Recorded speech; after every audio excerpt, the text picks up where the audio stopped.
Hey everyone, today's video gets an upgrade because my arms are short and now I have a selfie stick. So with that in mind, I want to talk about the importance of letting customers vote with their wallet, and more importantly, not letting people vote without their wallet. So throughout my career as an entrepreneur, I've had quite a few ideas, some who've panned out and some that have not. But some of the ones that have not panned out, I think I had people tell me that things weren't good ideas or that I shouldn't pursue something when maybe I should have. And I think the most prominent example I can think of this is I was doing something called a lean startup machine, which was a multi-day workshop. It was like over a weekend, and my friend Krish, he was a roommate of mine, and we spent so much time like together just talking about like ideas of like companies we could make and etc. But he was really good at networking, and he somehow finagled a free workshop for us, which is like, it was like a couple $1,000s to join normally, but he got us in for free, so we were pretty excited. It was a Friday, Saturday, Sunday workshop, and we'd both written the book The Lean Startup, and it was kind of like the next concrete steps for us to like kind of learn how to like put that into practice. So we went to the workshop, and when we got there, it was like probably 20 people in the room, right? And maybe 30, I'd say 30, it's probably better. And we all got into small groups of about 3 or 4, 5 people each.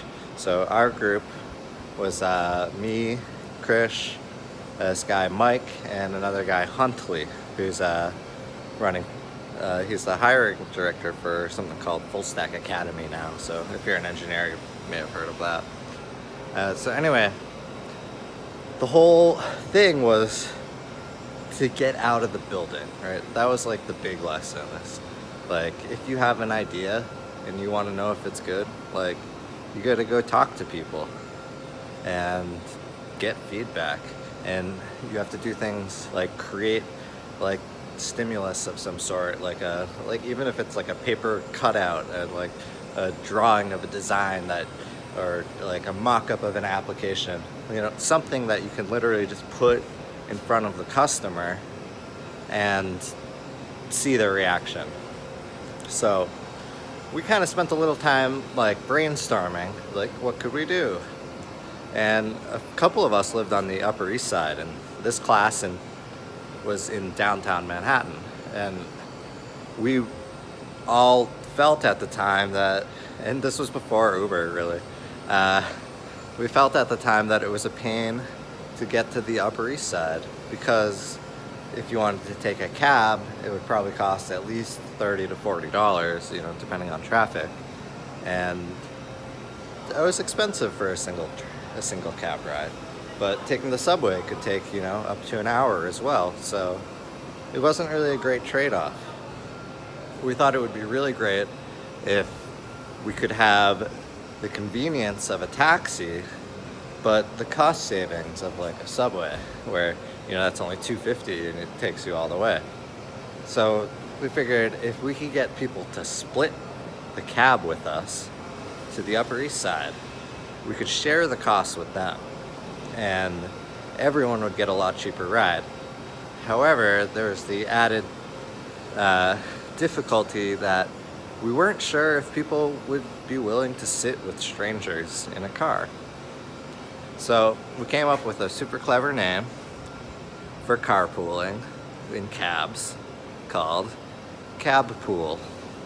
And we went to a Whole Foods market and stood out in front of it, and we looked for people who were hailing taxis, and we had a little like application that I'd made on the phone like really quickly, and we'd go up to people and be like, hey, we see you're getting a taxi. We're testing a new pilot program of a cab sharing application called Cab Pool. So would you be interested in sharing a cab with we have a few other individuals who are waiting over on the side here, and once we find some matches that are people that are going in the same direction, would you mind sharing a cab with some of these people? And the people that were sharing the cabs, of course, were me. It wasn't just some strangers. So I agreed to be placed in the cab ride with the strangers. I don't know why. My group volunteered me and I didn't mind. I felt like I was gonna be okay. So we got this one woman who was like, yes, I'm going to like 20-something street. And I was like, oh yeah. And the guy was like, yeah, perfect. Like this guy right over here, pointing to me. He's like, he's going right to that same area too. So he was like, would you be willing to share a cab with him? And she was like, yeah, sure, whatever, you know? So I got in the cab with her and we just made like small talk. She was like, oh, this is so interesting, you know? It's such a good idea to be able to share a cab. And she paid for half of it. And I paid for the cab, but she just gave me some cash. We didn't have the app for like splitting ride payments and stuff like that. So we actually got money when we went out and talked to people. It wasn't a lot, but we went out and got some money. We let people vote with their wallets, right? And that to us should have been it was a good sign, but when it came to the judging, they looked at what we did and what some other teams did. And one of them had signed a contract or a not even a contract, more like a letter of intent is what they call it. They're saying, yes, if you came up with this product, like I would pay you to use it. And that's kind of what the other people had. And we were like, oh wow, like yeah, they have letter of intents, but we got money, right? That's like the important thing, right? But their letter of intents was for a much higher value. It was for a product that would help you find parking spots in the city. Apparently getting around is an issue in general. But they presented some facts to me that seemed like they should have disqualified this business, which were they discovered that the average amount of time that a parking spot stayed open in the city was only 60 seconds. So even if they had an app that could match people up, by the time that someone made a match, the spot was probably likely to be gone already. So there's parts of that idea that weren't necessarily viable. And unlike our idea, where we actually got some people to give us money to ride in cabs with us, it was only like $20 though. Like total. I mean, we were literally out on a street corner with like a pad of paper being like, hey, and this was before Uber Pool, so it was weird, you know? People weren't used to this idea. And anyways, long story short, the judges told us that Cab Pool was not a great idea. And if you have used a phone in the past few years, you'll know that Uber Pool, Via, Lyft, ride sharing, like there's so many apps that do this now, right? But we gave people a vote who did not give us money, and we listened to them. We were like, they know more than us, right? They've been doing this longer, they've made more companies, so they must know what they're talking about. And we kind of abandoned the project, you know? It was a weekend thing.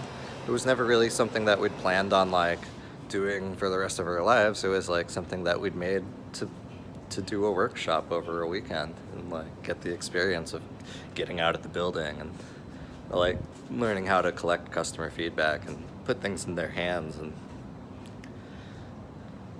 so I think the more important lesson that I learned though is the only vote that really counts is a vote with the wallet. If you have an idea and you think it's good and you start telling people, there's gonna be so many people that are gonna be like, oh no, your idea won't work because of this or because of that but that doesn't matter. Their opinions really don't matter. What matters is letting them vote with their wallet. So if you have an idea, you need to figure out a way to get it out to people and allow them to vote with their wallet. Because if you're not allowing people to vote with their wallet, then the data that you have isn't very useful. So I would love for you guys to follow me on Twitter. I write a bunch on Medium, so look me up there. I would love to hear your responses to this story and see if you've gone through something similar. So send me a message. My Twitter username is Pat_Scott, and you can find me on other parts of the internet at Patrick Leet, PatrickLeet. Look me up on GitHub and Medium for those two. Anyways, I'll catch you next episode.